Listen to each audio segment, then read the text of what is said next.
ये जो आपकी धरती है, ये एक पवित्र धरती है, आध्यात्मिक धरती है।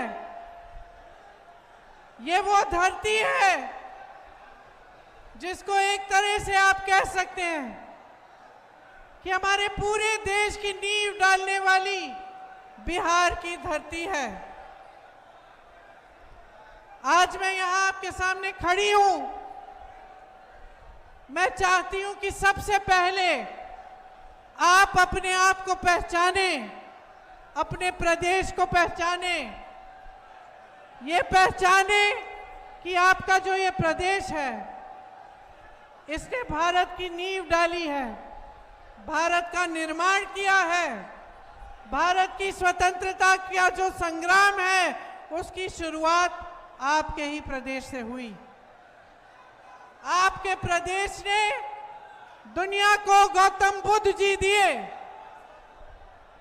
आपके प्रदेश ने महात्मा गांधी जी को प्रेरित किया कि यहाँ चंपारण से, बिहार के चंपारण से सत्याग्रह शुरू किया जाना चाहिए।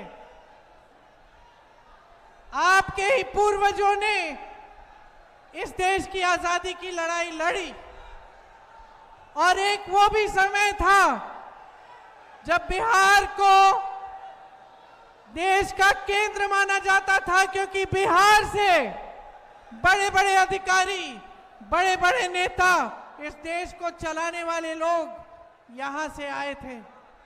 यहां की शिक्षा की व्यवस्था अव्वल मानी जाती थी। आईएएस के अफसर, आईपीएस के अफसर, आईएफएस के अफसर यहां से आते थे। ये आपके प्रदेश की महानता थी कि यहां बड़े बड़े उद्योग लगे, यहां से व्यापार भी शुरू हुआ और हमारे देश की जो मजबूती है उसका केंद्र बिहार माना जाता था। आज भी बिहार के नागरिक इस देश भर में फैले हुए इस देश के निर्माण का काम कर रहे हैं। केरल से लेके कन्याकुमारी से लेके कश्मीर तक जहां जहां जाएंगे वहां पे आपको बिहार के नागरिक मिलेंगे। लेकिन आज आपके प्रदेश की परिस्थिति एकदम बदल गई है। आज आपकी ये परिस्थिति है कि देश के सबसे ज्यादा नौजवान यहां बिहार में हैं, लेकिन सबसे ज्यादा बेरोजगार भी बिहार में हैं। सारे नौजवान शिक्षित हैं। गरीब से गरीब परिवार का नौजवान हो, उसके माँ बाप ने संघर्ष करके किसी न किसी तरह उस बच्चे को पढ़ाया है, लिखाया है, लेकिन आज वो बेरोजगार है। आज आपके प्रदेश की परिस्थिति ये है कि शिक्षा की संस्थानें नई नई बन नहीं रही हैं, कि शिक्षा की व्यवस्था ठप है। आगे बच्चा अपने भविष्य को नहीं देख सकता।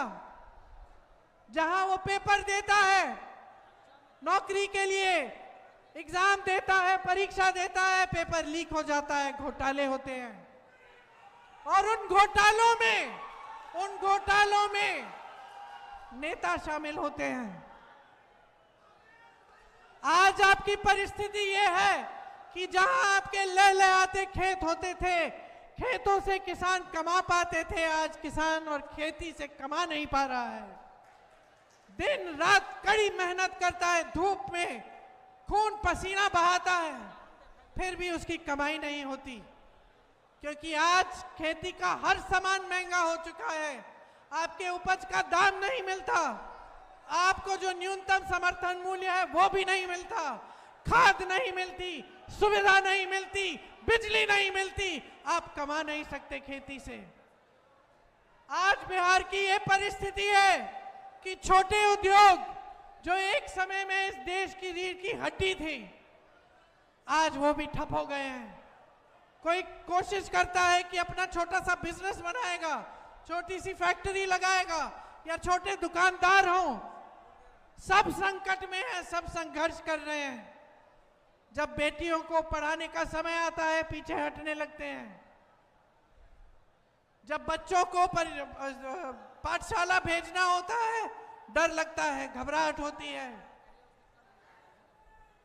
जब मौसम खराब होता है, घबराहट होती है कि घर में कुछ अगर पानी आने लग गया, मरम्मत करनी है तो कहां से करेंगे। जब कोई बीमार पड़ जाता है तो घबराहट होती है, डर लगता है कि इलाज कैसे कराएंगे, पैसे नहीं है। अस्पताल ले जाना है तो प्राइवेट में ले जाना पड़ेगा, प्राइवेट में बहुत पैसे लगेंगे। सरकार की तरफ से कोई सहायता नहीं है। मेरी बहन अपराध से जूझ रही है यहाँ। इनको डर लगता है कि घर के बाहर अगर जाना है, शाम को नहीं निकलता कोई, घर में रहना पड़ता है। अपराध बढ़ रहा है, महिलाओं के खिलाफ, बच्चों के खिलाफ, अल्पसंख्यकों के खिलाफ, पिछड़ी जातियों के खिलाफ, अति पिछड़ी जातियों के खिलाफ और दलितों के खिलाफ 3 गुना बढ़ चुका है। कोई रोक नहीं है।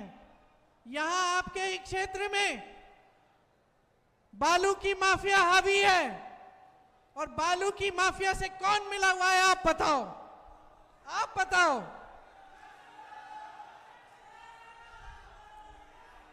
यहां से उप मुख्यमंत्री जी चुनाव लड़ रहे हैं। क्या किया है इन्होंने आपके लिए?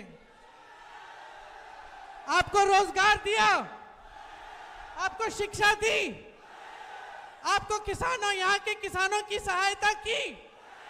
बाढ़ आती है तो सहायता मिलती है आपको। सिर्फ बालू बटोरने में व्यस्त है सारे। ये है आपकी असलियत। और आपको जरूरत नहीं है कि कोई शहर से, किसी दिल्ली से आकर कोई नेता यहाँ मंच पे खड़े होकर आपको अपनी असलियत बताए। अगर यहाँ पे रोजगार मिलते तो यहाँ की आधी आबादी पलायन करके बड़े बड़े शहरों में नहीं जाती।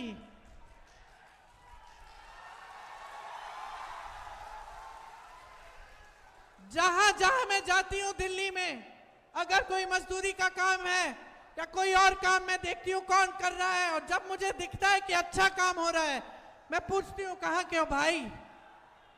जवाब क्या मिलता है, आप बताओ। आप बिहारी हो, आपको गर्व होना चाहिए आप पे, अपने आप पे। इस देश में जहां भी काम हो रहा है आप कर रहे हैं, और फिर भी आपका सम्मान नहीं है, और फिर भी आपके प्रति जो भावना है आपकी अपनी सरकार की और केंद्र की सरकार की, वो एकदम गलत भावना है।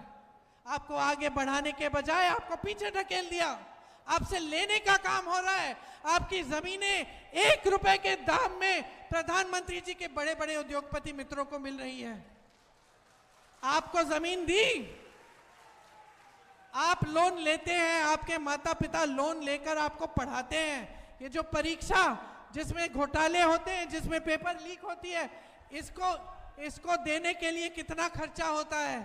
ट्यूशन कराना पड़ता है, पैसे इकट्ठे करने पड़ते हैं। कोई किसान है, वो चाहता है अपना बेटा आगे बढ़े, अपनी बेटी आगे बढ़े, पैसे इकट्ठा करता है। माताएं काम करती हैं कि किसी न किसी तरह जुगाड़ करके अपनी बच्चियों को आगे बढ़ाएंगे। लोन लेते हैं, बच्ची की शादी करनी पड़ती है तो आपको लोन लेना पड़ता है, ब्याज देना पड़ता है, और ब्याज देते देते जीवन भर आप देते रहेंगे। आपके लोन माफ करने वाला कोई नहीं है। और ये बड़े बड़े उद्योगपति, अडानी जी, अंबानी जी, मोदी जी के बड़े अच्छे मित्र हैं। इनके हजारों लाख करोड़ रुपए के लोन माफ किए हैं, लेकिन आपके लिए पैसे नहीं है। जितने बड़े बड़े उद्योग होते थे जिससे आप लोगों को नौकरियां मिलती थी, जिन नौकरियों के लिए सब तड़पते थे कि हमें सरकारी नौकरी चाहिए ताकि हमें पेंशन मिले, सबसे पहले तो पेंशन रद्द कर दिया पुराना। उसके बाद निजीकरण द्वारा, ठेकेदारी द्वारा आपकी सारी नौकरियां खत्म हो रही हैं। सब ठेके पे है आज। और कमा कौन रहा है? आप खुद कह रहे हो। यहां खड़े हैं नौजवान, खड़े हैं नौजवान। अग्निवीर से बताओ किसका फायदा हो रहा है? सेना का फायदा नहीं हो रहा है, देश का फायदा नहीं हो रहा है। देश का फायदा नहीं हो रहा है, सेना का फायदा नहीं हो रहा है, नौजवानों का फायदा नहीं हो रहा है, तो किसका फायदा हो रहा है? क्यों बनाई ये स्कीम? ये जो सरकारें हैं ये सिर्फ और सिर्फ बड़े उद्योगपतियों के फायदे के लिए चल रही हैं, बस, और कुछ नहीं है। इनको कुछ दिखता ही नहीं है। मोदी जी जब पूछो कहीं किसी देश में भ्रमण कर रहे हैं या फिर अपने अपमानों की गिनती गिना रहे हैं कि मुझे इसने अपमानित किया, उसने मुझे गाली दी, ऐसा कहा वैसा कहा। अरे भैया रोना बंद कीजिए, आप प्रधानमंत्री हैं, इस देश के प्रधानमंत्री हैं। देश रो रहा है, नौजवान रो रहे हैं, नौकरी मांग रहे हैं, रोजगार मांग रहे हैं, शिक्षा मांग रहे हैं, किसान मदद मांग रहे हैं, और आप अपना रोना धोना कर रहे हैं। और ताज्जुब की बात है मेरे भाइयों और बहनों कि जैसे आपकी सुनवाई नहीं है आज के दिन, वैसे आपके जो मुख्यमंत्री हैं उनकी भी सुनवाई नहीं है। आज जो मुख्यमंत्री जी हैं उनकी केंद्र में कोई सुनवाई नहीं है। सरकार चल रही है, सिंगल इंजन से चल रही है, कोई डबल इंजन नहीं है, और ये सिंगल इंजन मोदी जी चला रहे हैं। जो निर्णय बिहार की जनता के हैं, जो संपत्ति बिहार की जनता की है, जो निर्णय बिहार के मुख्यमंत्री जी को लेने चाहिए, वो सब केंद्र में लिए जा रहे हैं, दिल्ली में लिए जा रहे हैं। आज बिहार की असलियत ये है मेरे भाइयों और बहनों। अब मैं आपको असलियत समझाने नहीं आई हूं, क्योंकि ये असलियत आप जी रहे हो। ये मेरी बहनें जो यहां बैठी हैं ये जी रही हैं, ये जानती हैं कि कितना संघर्ष का जीवन होता है महिला का। चाहे जो भी महिला हो, ये वर्दी पहन के महिलाएं खड़ी हैं, इनका भी संघर्ष का जीवन है। ये संघर्ष करके ये वर्दी पहनी है। आप खड़ी हो, आपने संघर्ष किया अपने जीवन में। मैं आपको जानती नहीं हूं, लेकिन आप महिलाओं में ये जानती हूं कि आपका कोई संघर्ष होगा। मैं जानती हूं कि समाज ने सहायता नहीं की, आपने हमेशा संघर्ष किया। इस देश की महिला ने इस देश को बनाया, इस समाज को एक रखा, मजबूत बनाया। जो आगे वाली पीढ़ी है उसको सिखाया, उसकी परवरिश की, उसको बचा के रखा, उसकी देखभाल की। लेकिन आज इस देश की महिला असुरक्षित है, बिहार की महिला असुरक्षित है, और उसके लिए कुछ नहीं किया जा रहा है। क्या किया जा रहा है मैं बताती हूं। चुनाव आ रहा है, चुनाव के एक हफ्ते पहले अचानक जो सरकार 20 साल के लिए चली, जिसने 20 सालों के लिए महिलाओं को कुछ नहीं दिया, चुनाव के एक हफ्ते पहले अचानक 10,000 रुपए देने लग गई।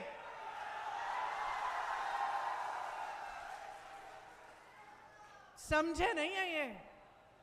क्योंकि महिलाएं जो है ना बहुत समझदार होती है बहन, होती है कि नहीं?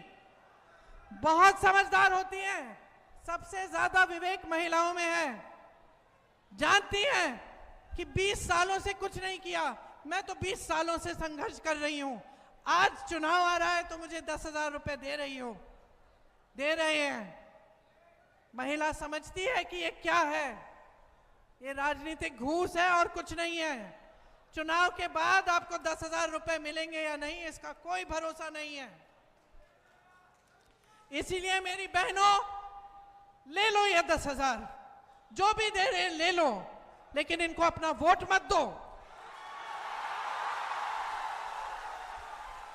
और वही बात मैं आपको कह रही हूं, इस देश के नौजवान यहां मेरे सामने खड़े हैं, बिहार के नौजवान जिन्होंने इस देश को बनाया, जो आज बेरोजगार हैं। आपको 20 सालों में रोजगार नहीं मिला, इनकी बातों में मत पड़ो, अब नहीं मिलने वाला। अब अगर रोजगार मिलने वाला है तो महागठबंधन की सरकार से मिलेगा। अगर आपको कोई भी सुविधा सहायता मिलने वाली है बिहार के किसानों को, बिहार के नौजवानों को, बिहार की महिलाओं को, तो महागठबंधन की सरकार से मिलेंगी। जो संघर्ष महात्मा गांधी जी ने किया, समानता के लिए, अधिकारों के लिए, इस देश के संविधान के लिए आज भी हम सब वो संघर्ष कर रहे हैं। आज भी वही परिस्थिति हमारे सामने है। पहले अंग्रेजी साम्राज्य था, अब मोदी जी का राज है, जिसमें अगर आवाज उठाओगे तो पीटे जाओगे, अगर सवाल करोगे तो मारे जाओगे, अगर संघर्ष करोगे तो तुम्हारी सुनवाई नहीं होगी। अगर बहुत सारे पैसे वाले होंगे, अगर बड़े बड़े उद्योगपति होंगे तो तुम्हारी पूरी सुनवाई हो जाएगी।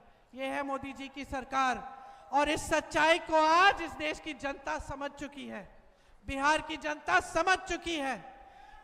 महागठबंधन कह रहा है, हम लोग कह रहे हैं कि हम आपके लिए कई स्कीमें लाना चाहते हैं। पहली ये है कि 25 लाख का इलाज आपको मुफ्त में मिलेगा, चाहे हार्ट का, कैंसर का, कोई भी बड़ी बीमारी हो, आपको 25 लाख तक मुफ्त का इलाज मिलेगा। बहनों, आपके लिए 2500 रुपए हर महीने मिलेंगे। चुनाव के समय नहीं, चुनाव के बाद से शुरू होगा, जब हमारी सरकार बनेगी, और जब तक हमारी सरकार रहेगी तब तक आपको मिलेगा। गरीब परिवारों को जमीन मिलेगी, घर मिलेगा, और वो जमीन महिलाओं के नाम की जाएगी। नौजवानों, जब आप परीक्षाएं देते हैं तो जो फॉर्म है उसकी फीस मुफ्त में होगी, आप फिर फीस रद्द हो जाएगी। परीक्षा केंद्र में आने जाने का खर्चा मुफ्त का होगा। एजुकेशन सिटियां बनेंगी और इंडस्ट्रियल क्लस्टर बनेंगी 2000 एकड़ में। हर परिवार जिसके पास, जिसमें जो ऐसा परिवार है जिसमें किसी का रोजगार नहीं है, हर परिवार को एक रोजगार दिया जाएगा। अगर आप अपना छोटा व्यापार शुरू करना चाहते हैं, बिजनेस शुरू करना चाहते हैं, तो सरकार आपको 2 लाख रुपए देगी ताकि आपकी शुरुआत हो पाए, आप अपने पैरों पे खड़े हो पाए। आपकी जो डिग्री है, जो 3 साल की डिग्री आज 5-6 सालों में आपको मिलती है, वो आपको 3 सालों में ही मिलेगी। बहनों के लिए 500 रुपए का सिलेंडर होगा, और जो जीविका दीदी हैं उनके लिए 30,000 रुपए प्रति माह मिलेंगे, और उनकी नौकरियां पक्की की जाएंगी। यहां कोई शिक्षा की व्यवस्था नहीं है। मैंने देखा, सुना है मैंने, हर अनुमंडल में महिला कॉलेज बनवाएंगे हम, अगर हमारी सरकार आएगी।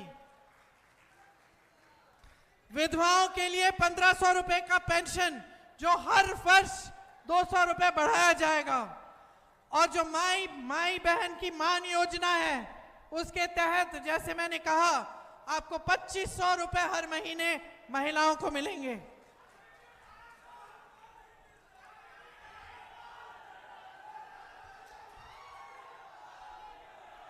संविदा कर्मी और आउटसोर्सिंग पर कार्यरत कर्मचारियों को स्थायी बनाया जाएगा।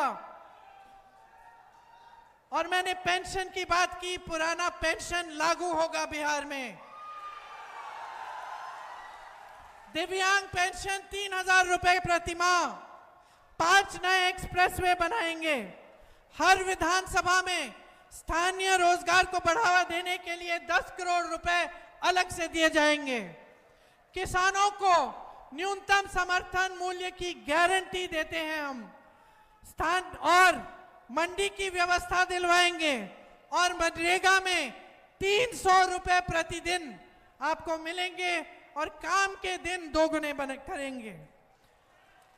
बिहार में 200 यूनिट बिजली मुफ्त में मिलेगी। पंचायती राज और नगर निकायों में ईबीसी आरक्षण 30% और एससी आरक्षण 20% होगा। अति पिछड़ा वर्ग अत्याचार निवारण अधिनियम बनाया जाएगा, जिससे आप पर जो अत्याचार हो रहे हैं वो बंद हो। और निजी शिक्षा के संस्थानों में भी आपके लिए आरक्षण लागू होगा। ये सब काम हम करना चाहते हैं और करेंगे, और ये खोखली बातें नहीं है। आप देख लीजिए, आप पलायन करके बड़े बड़े शहरों में काम करते हैं। कर्नाटका में देखिए, तेलंगाना में देखिए, आपके जो रिश्तेदार हैं, दोस्त हैं जो वहां काम कर रहे हैं, उनसे पूछिए। ये तमाम चीजें ऐसी लागू कर रखी हैं। कांग्रेस की सरकारों ने, जब राजस्थान में सरकार थी तो 25 लाख का स्वास्थ्य बीमा मिलता था। मैं ऐसे लोगों से मिली जिनके हार्ट की सर्जरियां मुफ्त में हुई थी। रोजगार की व्यवस्थाएं बन रही हैं। आगे बढ़ रहा है वो प्रदेश जहां कांग्रेस की सरकार है, जहां गठबंधन की सरकारें हैं, महागठबंधन की सरकारें हैं। इसलिए यहां पे आप महागठबंधन की सरकार बनाइए, अपने जीवन और अपने भविष्य को बदल डालिए। बहुत हो गया है, बहुत हो गया है। आपने बहुत बातें सुनी है बड़े बड़े नेताओं की, आपने बहुत वादे सुन लिए, सब कुछ देख लिया। अब बदलाव का समय है। बदलाव लाओ, अपना भविष्य मजबूत बनाओ। कांग्रेस के 2 उम्मीदवार आपके सामने खड़े हैं। महागठबंधन के उम्मीदवार हैं विनोद चौधरी जी सिकंदरा विधानसभा के, और अमरेश कुमार जी आपकी विधानसभा के लखीसराय से। आप इनको भारी से भारी बहुमत से जिताइए, महागठबंधन की सरकार लाइए। एक बार जोर से मेरे साथ बोलिए, बिहार की धरती की, बिहार की धरती की, बिहार की धरती की। जय हिंद।